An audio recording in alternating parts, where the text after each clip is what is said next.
Hello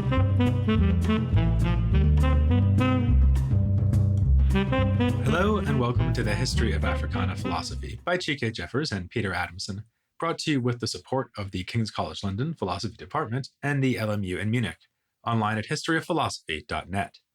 Today's episode, Crossing Paths, the Last Years of Malcolm X and Martin Luther King Jr. They met each other only once. On March 26, 1964, Martin Luther King Jr. and Malcolm X were both in Washington, D.C., attending the U.S. Senate's debate on the bill that would become the Civil Rights Act. After King made statements to the press, to which X listened, the two men crossed paths. They agreed it was good to see each other, and X remarked, "I'm throwing myself into the heart of the civil rights struggle."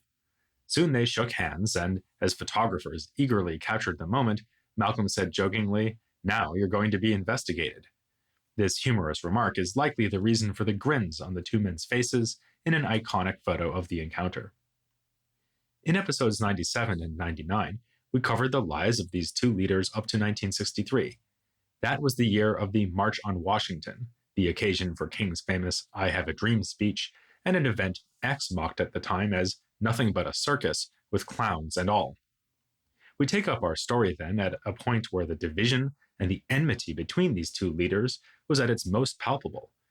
But we have begun with the story of their handshake and shared laughter, as we wish to tell in this episode how the two men, as activists and as philosophical thinkers, drew closer to one another during the last years of their lives.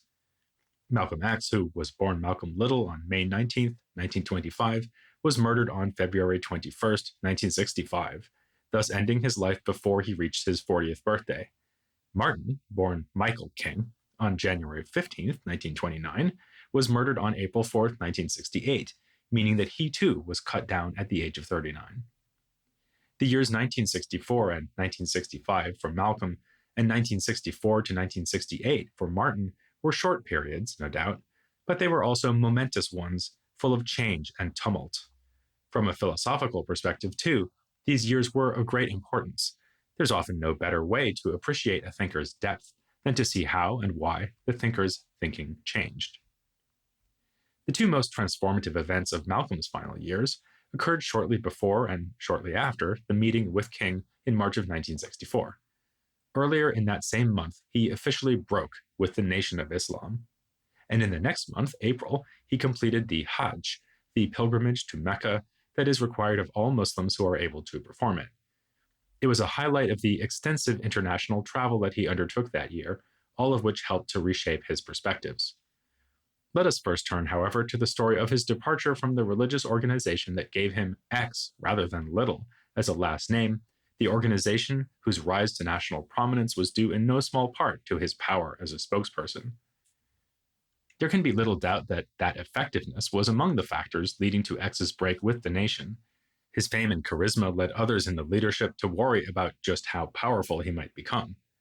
From X's perspective, another immensely painful factor was his realization that the organization's leader, the Honorable Elijah Muhammad, had been rather dishonorable by indulging in a series of extramarital affairs with women who worked for him as secretaries. In some cases, these affairs led to children. The nation's emphasis on moral rectitude, one of its greatest strengths as a means of transforming Black lives, included the application of strict disciplinary measures on members who were found to have committed sins such as fornication and adultery. It devastated X to learn that the messenger had been systematically violating the very rules enforced so harshly on his followers. This was not enough by itself to push him out of the nation, which had saved him from a life of vicious criminality, and which he had been tirelessly promoting for more than a decade. Beyond issues of envy and hypocrisy, there was also the philosophically significant question of what an organization like the nation was for. Under Elijah Muhammad, the nation strove to be apolitical, in spite of, or perhaps because of, the fact that it was viewed as a threat by government agencies and much of the general public. Members were discouraged from voting, for example. We have seen how X, as a spokesperson for the nation, mercilessly criticized the integrationist efforts of King and other civil rights leaders. But within the confines of the nation, it was difficult for him to articulate a clear alternative path of action, along which Black people could be mobilized.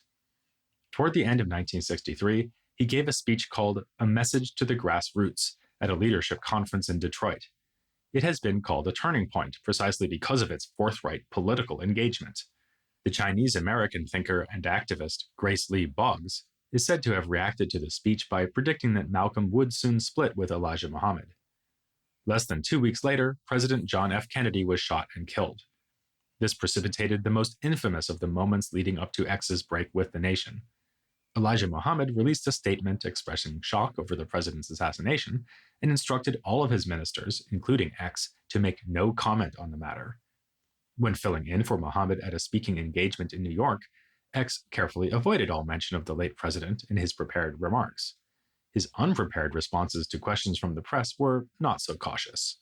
When asked about Kennedy's assassination, he brought up the very recent assassination of the president of South Vietnam, the assassination in 1961 of Patrice Lumumba, who had been prime minister of the Congo upon its independence from Belgium, the assassination of civil rights leader Medgar Evers in the summer of 1963, and the church bombing in Birmingham, Alabama that had killed 4 little girls in the fall. Suggesting some level of responsibility on Kennedy's part for each of these events, X spoke of Kennedy's assassination as a case of chickens coming home to roost. Elijah Muhammad's initial response to this disobedience was to impose a 90-day suspension, but this eventually turned into an indefinite suspension. Thus, in early March of 1964, Malcolm finally came to terms with the fact that he had to step out on his own. He formed a new religious organization called Muslim Mosque Incorporated. A month later, he flew to Cairo to begin a trip that would take him to Egypt, Lebanon, Nigeria, Ghana, Morocco, Algeria, and, of course, Saudi Arabia, where he performed the Hajj along with many thousands or even millions of other pilgrims. After his return to America, X founded yet another organization. The intention was certainly not to replace Muslim Mosque Incorporated, because this new organization was purposefully secular, a vehicle for protest rather than religious instruction. One of his collaborators in this enterprise, John Henrik Clarke, was a historian whose stature in the development of Africana studies as a discipline can be compared to that of Carter G. Woodson. It was apparently Clarke who suggested that X's new group be called the Organization of Afro-American Unity. This name made the initiative's Pan-Africanist orientation explicit, as it suggested a sort of analog to the Organization of African Unity, an intergovernmental organization of independent African nations that had formed only 1 year prior. In 2002, it would be disbanded and replaced by what we have today, the African Union. The political position that X aimed to promote through the OAAU was that the oppression of Black Americans ought to be seen as a violation not merely of civil rights, but of human rights. The United States should therefore be held accountable for its crimes on the world stage, that is, through the United Nations. From July to November of 1964, X undertook another international journey, again starting in Egypt. In Cairo, he attended the second annual meeting of the OAU and circulated a call for African countries to aid in the project of bringing the United States to account. He went on to spend time in Gaza, Kuwait, Lebanon, Sudan, Ethiopia, Kenya, Tanzania, Nigeria, Ghana, Liberia, Guinea, and Senegal. As he arrived in these various places, he was increasingly received as a statesman and given audiences with national leaders. In Kenya, for example, he met with the president, Jomo Kenyatta, and 2 of the country's other important political figures, Oginga Odinga and Tom Mboya. After he was given the chance to address the Kenyan parliament, that legislative body passed a resolution in support of the human rights struggles of African Americans. Upon returning to the United States, X was plunged back into the controversy of his break with the nation. He came to be viewed in the organization as a dangerous traitor who was tearing down the good work of Elijah Muhammad by publicly discussing his failings. The controversy even ruined the great friendship between X and Muhammad Ali. While the famed boxer was still known as Cassius Clay, he had become interested in the nation's message. During this time, X became his mentor, spiritual advisor, and confidant. But by the time he officially joined the nation and was given his new name by Elijah Muhammad, Ali was forced to choose between the nation and Malcolm. X's first trip to Ghana was in fact marred by an encounter with Ali, who was also touring West Africa. Ali snubbed him, saying simply, "Brother Malcolm, you shouldn't have crossed the Honorable Elijah Muhammad." The break with the nation was heartbreaking. It was also dangerous. Threats and foiled plots by members of the nation preceded the fateful day in February of 1965 that saw X shot down on stage while delivering a lecture at the Audubon Ballroom in Manhattan. Ossie Davis, the famous black actor and playwright who had been a good friend to Malcolm, provided a memorable eulogy at the funeral. He pointed out X's significance as a transformative thinker by reflecting on what it meant to call him an Afro-American. I say the word again, as he would want me to, Afro-American. Afro-American Malcolm, who was a master, was most meticulous in his use of words. Nobody knew better than he the power words have over minds of men. Malcolm had stopped being a Negro years ago. It had become too small, too puny, too weak a word for him. Malcolm was bigger than that. Malcolm had become an Afro-American, and he wanted so desperately that all his people, would become Afro-Americans too. Davis showed his own mastery of language at various points in the eulogy, memorably calling X our living black manhood and our own black shining prince who didn't hesitate to die because he loved us so.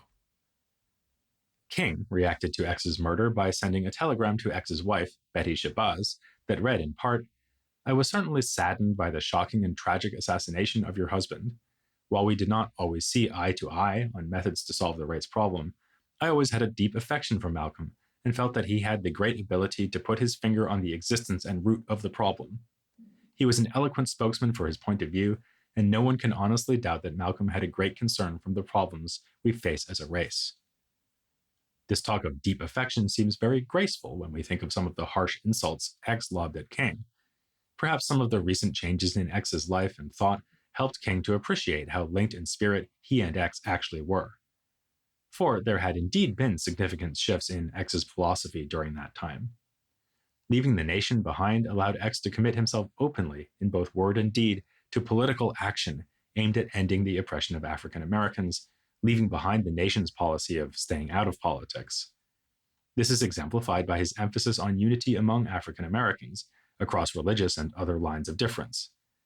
As early as the aforementioned speech Message to the Grassroots in 1963, he proclaimed, "What you and I need to do is learn to forget our differences. When we come together, we don't come together as Baptists or Methodists. You don't catch hell because you're a Baptist, and you don't catch hell because you're a Methodist. You don't catch hell because you're a Democrat or a Republican. You don't catch hell because you're a Mason or an Elk, and you sure don't catch hell because you're an American. Because if you were an American, you wouldn't catch hell. You catch hell because you're a black man." X repeated this sentiment, and in similar words, in what is perhaps his most famous speech of all, The Ballot or the Bullet, delivered in Cleveland, Ohio, on April 3, 1964.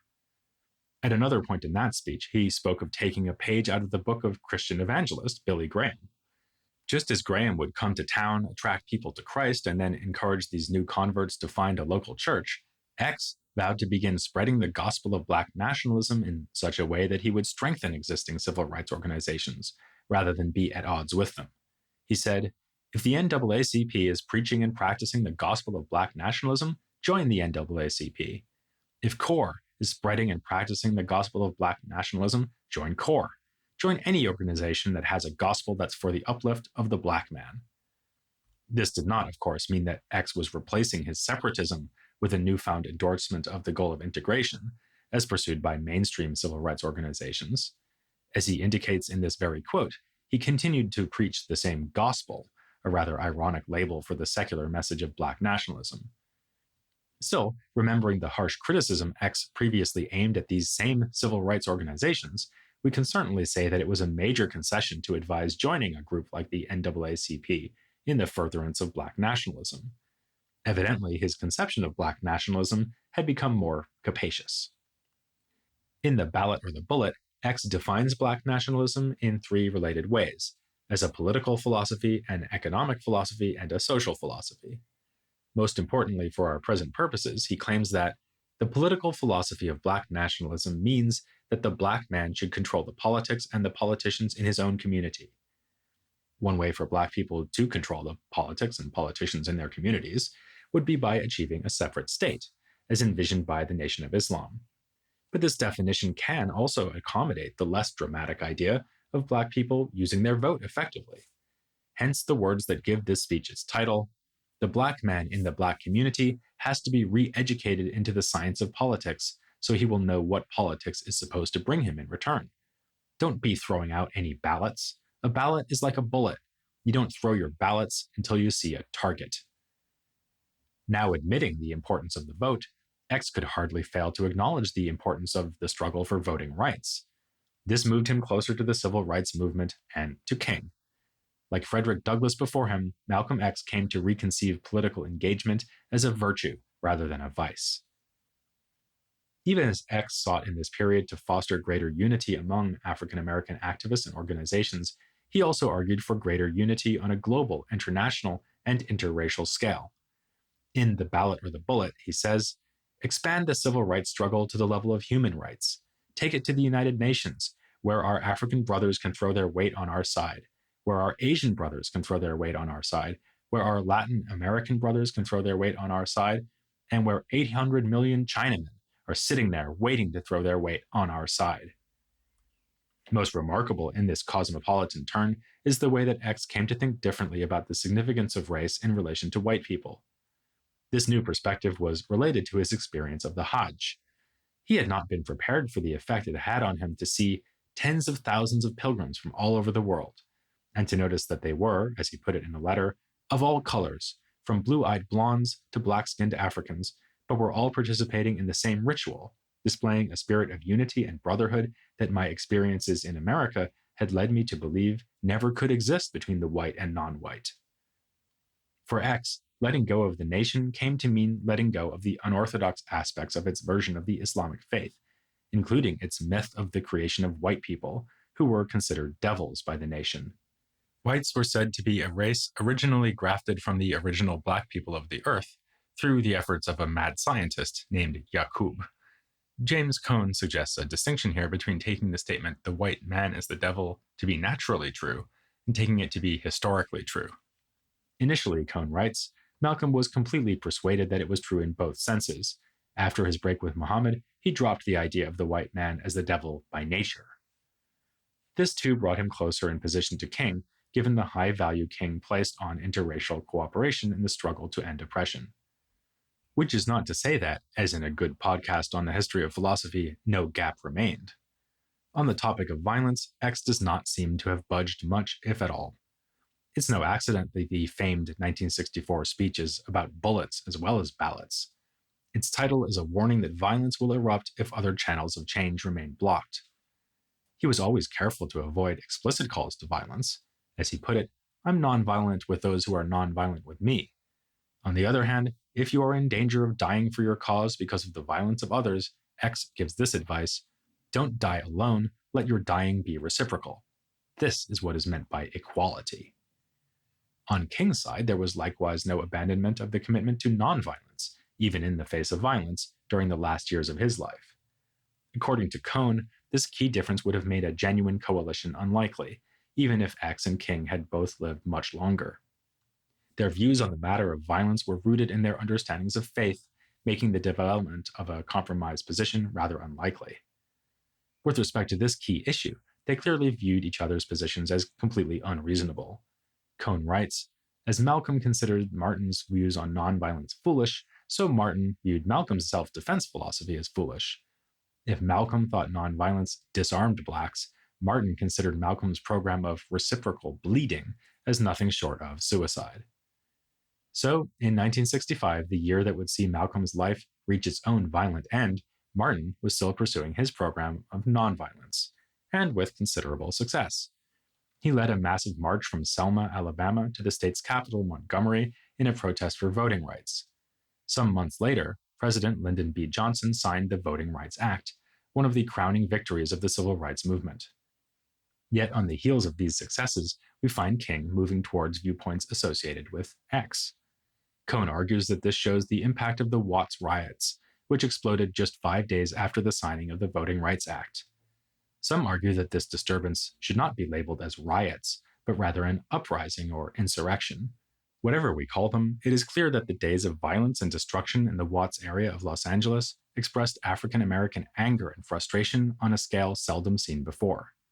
One of the chants heard repeatedly in the streets, alongside the more famous "Burn, Baby, Burn," was "Long live Malcolm X."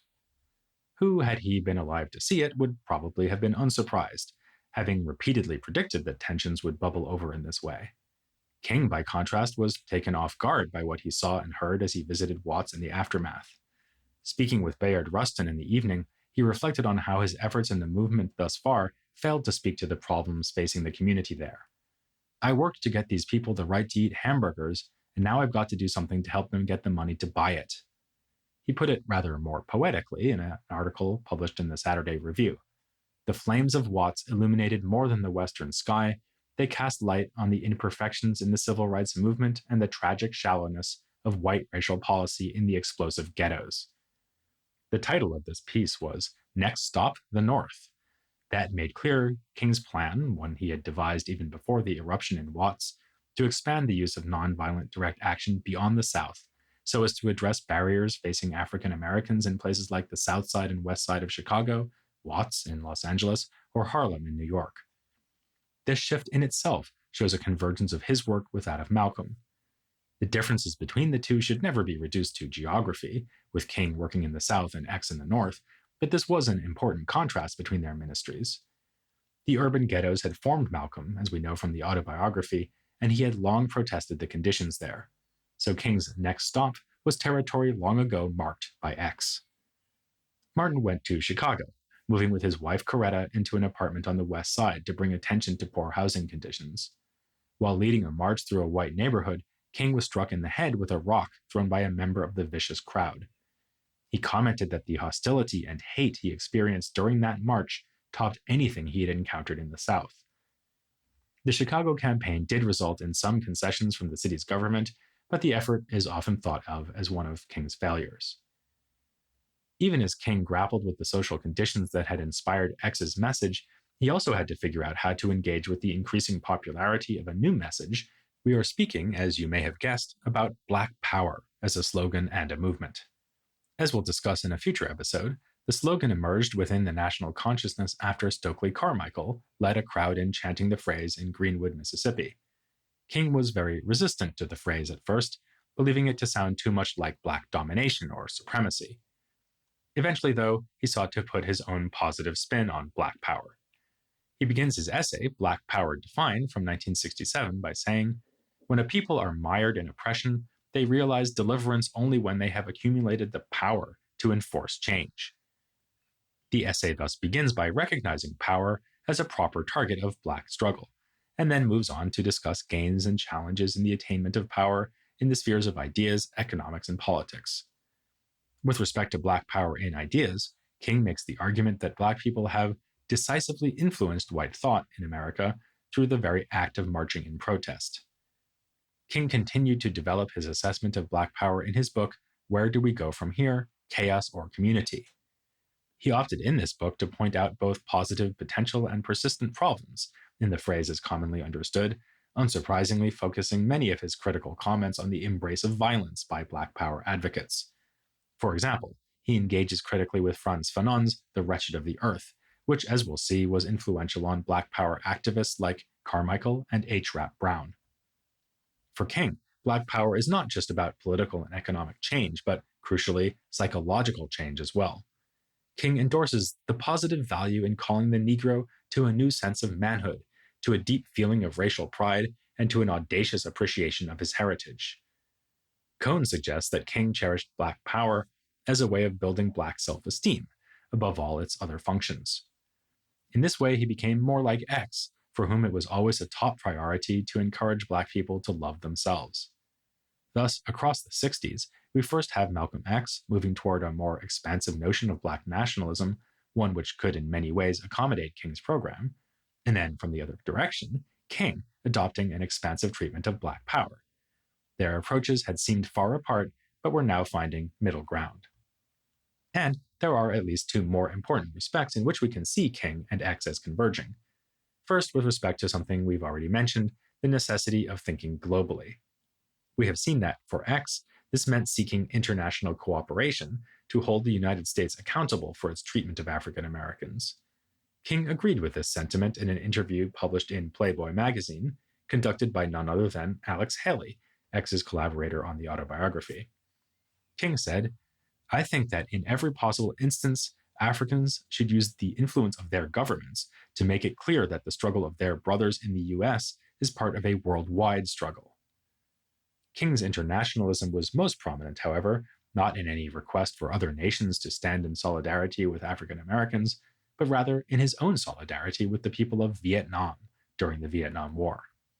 In a 1967 speech at the Riverside Church in New York City, King declared, "I knew that I could never again raise my voice against the violence of the oppressed in the ghettos without having first spoken clearly to the greatest purveyor of violence in the world today, my own government." This strong and clearly principled stance isolated King from a number of other leaders in the civil rights movement, and it revealed a King who could tear into America's hypocrisy and self-justification with a power similar to that of X. A second point of convergence was an increasingly critical view of capitalism. Unlike the other points we've covered, where one of the two men came to appreciate what the other thinker had long defended, in this case, both were evolving in a similar direction. Malcolm X certainly wasn't led to question capitalism by either the Garveyite doctrines of his childhood or the economic practices of the Nation of Islam. Both valued some kind of black capitalism. It was especially his time in Africa that led to a shift in X's thinking on economics. When asked in late May of 1964 what political and economic system he wanted, X responded at first by saying that he didn't know, that he was flexible. But then he added, "All of the countries that are emerging today from under the shackles of colonialism are turning towards socialism." This was, in his view, no accident.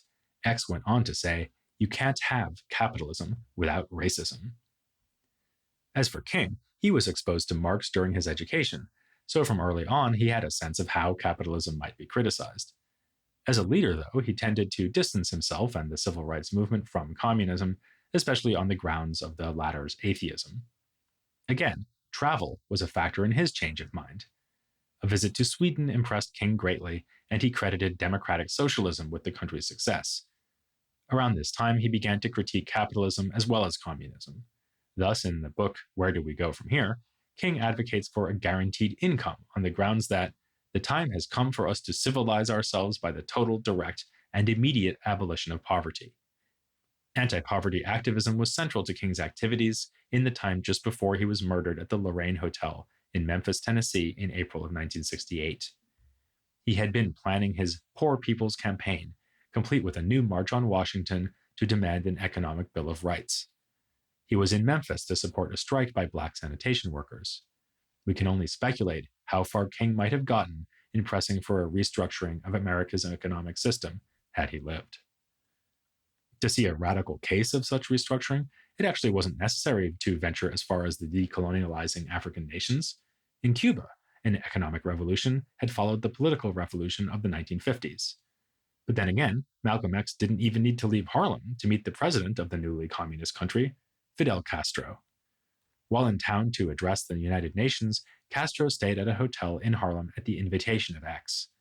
Thus, there are photos of Castro talking with X, images almost as iconic as the photos of King and X's exchange at the US Senate. Unfortunately, we know of no photos of Castro with another Africana thinker, Juan René Betancourt. He was a homegrown Afro-Cuban intellectual who was cautiously optimistic about the revolution and who received an official post from Castro before later going into exile. Discussing Betancourt will offer us an opportunity to explore Black political thought on that island in the 20th century more generally. Any decent snooker player can put spin on a cue ball, but that's nothing compared to the revolutionary action we'll be seeing with Cuba next time here on the History of Africana Philosophy.